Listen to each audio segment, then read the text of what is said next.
Hi, thanks for joining us. Today we're going to be talking about how to get started in our Ancestor group, our Ancestor project in Facebook. Our group is called the Gedmatch Genesis DNA Matchers, and we're a friendly group and we're interested in sharing our knowledge with you. And this is just a short video to help you get started. You might find that you are curious to find out a little bit about your DNA and your family. We're a group of people who have seen it all.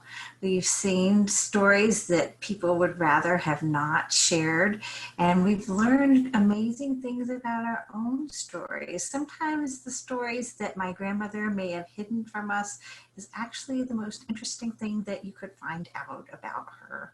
And so it's a fun process of trying to figure out these forgotten pieces of our family tree so that we can connect to our past and connect to our future to better know where we came from so we can see where we want to go in the future.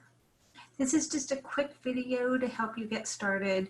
And like most videos, it's a little bit tricky so that you can't ask your questions to me in the video, but I am in the group and there are lots of people in the group who can help. So if you have a question, please just post it. We're happy to help, and we've all been there. We know how hard it is to get started on this process, and we know how exciting it can be to finally get started and finally see some of the fruits of your labors after you learn just a few simple things that you can do.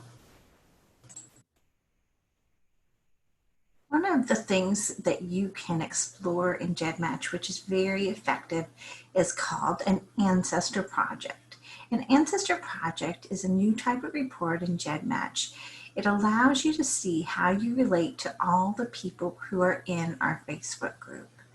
We're using this system to see if we have relatives in common.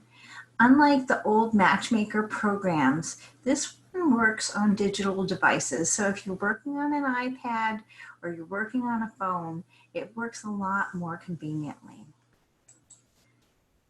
These are a couple of tips before you begin. First, make sure you have an account in Gedmatch. Go ahead to gedmatch.com and go ahead and create an account. If you have trouble with that, we do have a video on that. So look around in the units to find this video.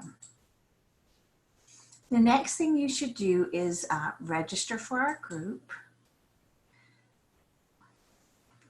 To register for our group, you'll need to first go to our Facebook page, and this is the address, facebook.com groups Gedmatch.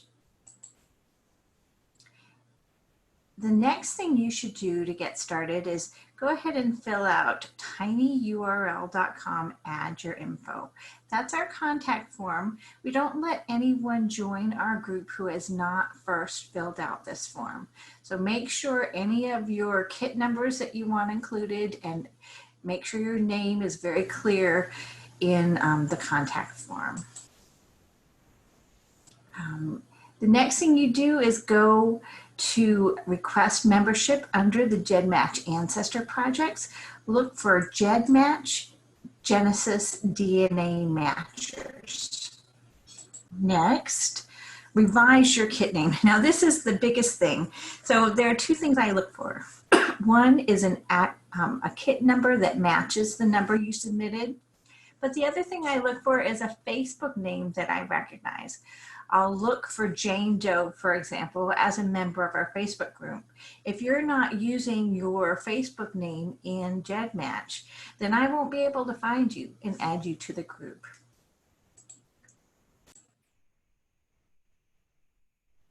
So one of the things you should do is take a look at how you logged into to Gedmatch to start with. Did you use an alias? Did you use your real name? Has your real name changed?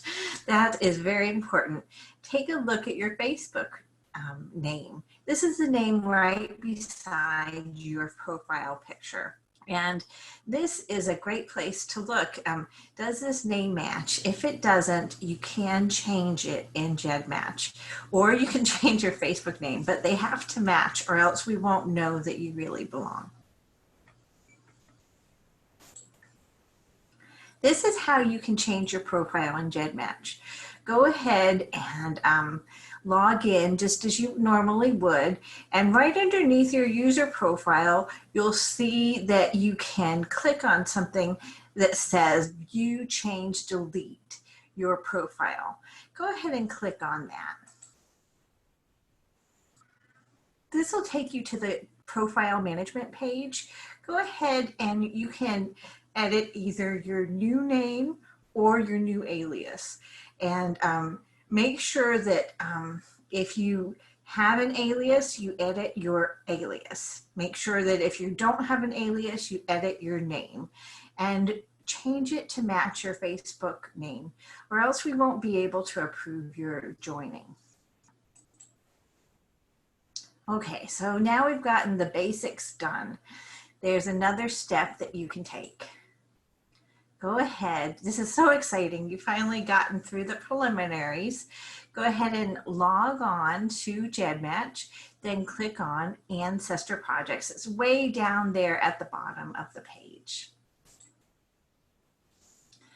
And then make sure you select our project. So you should see a long list of different choices. Look for the one that says Gedmatch Genesis DNA Matchers, and go ahead and request to join. There, it asks you a number of questions when you join, and one of them, you don't really have to give any justification as long as you're in our Facebook group. But if you are using a weird name, say what the name, your Facebook name is, because then I'll know that I can approve you. I go ahead and approve these on a weekly basis, usually Fridays and Mondays. Right after I welcome new people, I go in and double check that everybody's been approved. If for some reason you notice that you can't get in, go ahead and resubmit. Sometimes I find those don't go through and you just have to submit a second time. Another thing you might think about is which number to use. If you have a lot of numbers, you can submit all of them. But if you have a super kit number, you can only submit that super kit. So it just depends on what you're using. Super kits are those special kits that combine two different DNA groups to kind of give you a broader DNA sample. Okay, so let's see, tips. We already talked about approvals. I approve these on a weekly basis. And before you send in your request, make sure you've joined our group and posted your kit numbers to our form. Okay, so then how do you get started? This is pretty exciting. So we went ahead and we logged in for the first time. We clicked on Ancestor Project. We requested to join, but then eventually you're going to get approved. And so when you go in like you normally do, you'll see yourself at the top of the page instead of, and you'll see your project there. So you'll just go ahead and select the project that says Gedmatch Genesis DNA Matchers.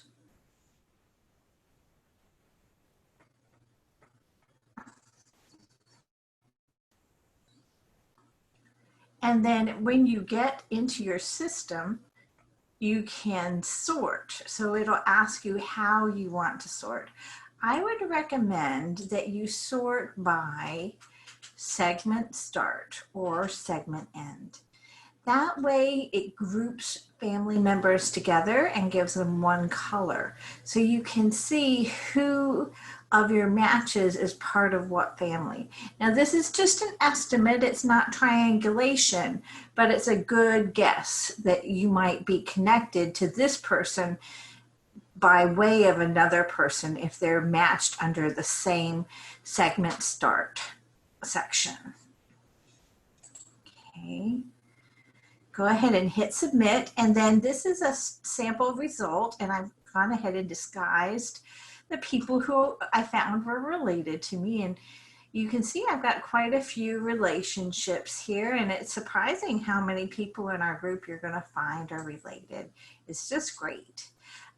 You'll see that 2 of my relatives match on the 19th chromosome. So if you take a look, they're grouped together by the start date, and they're matched in the same color.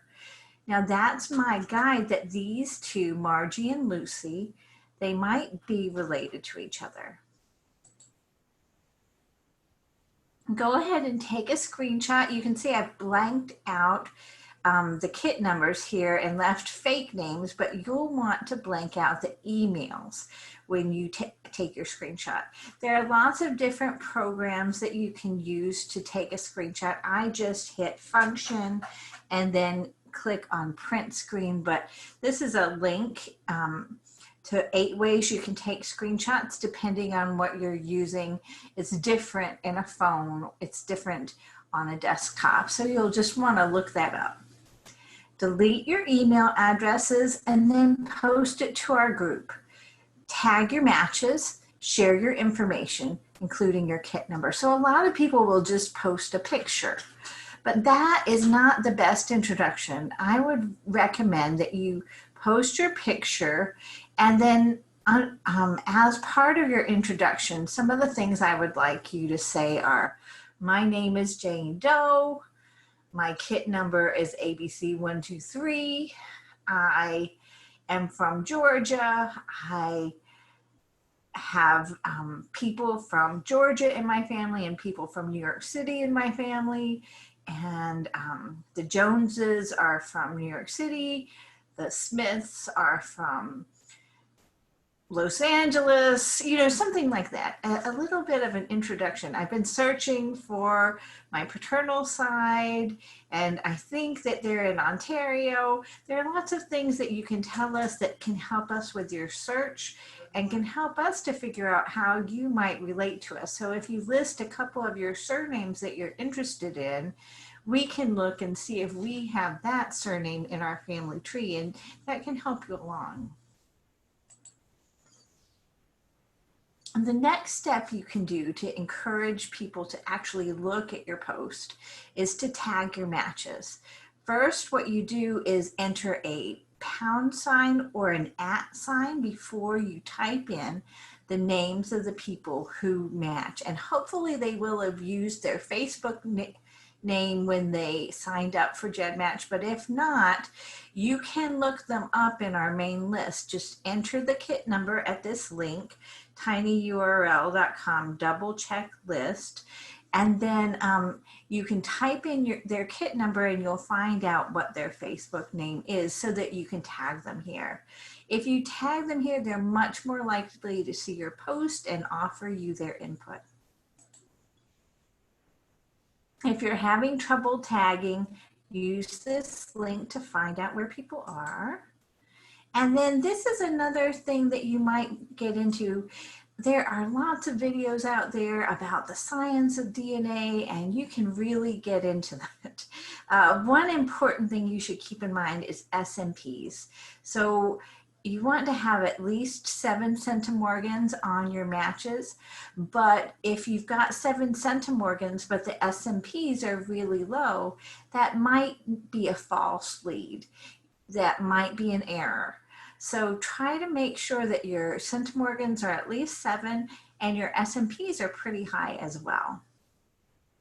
That lets you know that you're not barking up the wrong tree, that you're actually properly related to someone. This is another interesting thing you can get into, and this has to do with centimorgans and how related you are to someone else. Here is an example of where you might be, and then your parent has half of the DNA, you have half of their DNA. Your grandparent, you have 1/4 of their DNA, and your great-grandparent, you have 1/8 of their DNA. And so this kind of helps you to think about when you find someone with 50% of your DNA, that's probably a parent. If you have a quarter of your DNA, it could be a grandparent or it could be an aunt and uncle. That's something you really should look into to find more about what the centimorgans actually mean, because that can help you. Maybe someone's got a small match to you. If you have a small match, you might not be able to easily find where you relate. So you shouldn't get too frustrated. Another thing you can do in our group is to try Relative Finder. We have a Relative Finder group, and the reason why I like it is that it's a shared tree. So you can go in and enter just a couple of things on there, and oh, there's sorry, that was an interruption there. But if you think about it, you can join Family Search. You can type in a couple of things like I would enter your name, your grandparents' name, and your great-grandparents' name. Do a little bit of searches and you might find that your tree links on to the larger tree. And that's an easy way for you to see if you're related to someone in our group, because it's one shared tree. So these are the links that you can go to familysearch.org and you can join, and then you can go to relativefinder.org, and this is our group number and you can join. Our password is Matcher, and you can see how you're related to people. These are some of the folks in our group who I'm related to by tree as opposed to DNA. So that gives you two ways to figure out how you're related. One more thing, I really like clicking on the boxes beside the names and running additional analyses. GEDCOM analysis is my favorite. If you have opted into the extra features in Gedmatch, I would recommend that you look into MKA analysis and then the GEDCOM analysis. It'll save you a lot of time. Okay, so these are some of the options here, and there's a video that you can use to learn more. That's all that I have to say for tonight, and I hope that you will you'll not get frustrated and try to get started. Ask us questions if you get stuck, and happy matching. Good luck getting started, and if you follow these simple directions, you should be fine.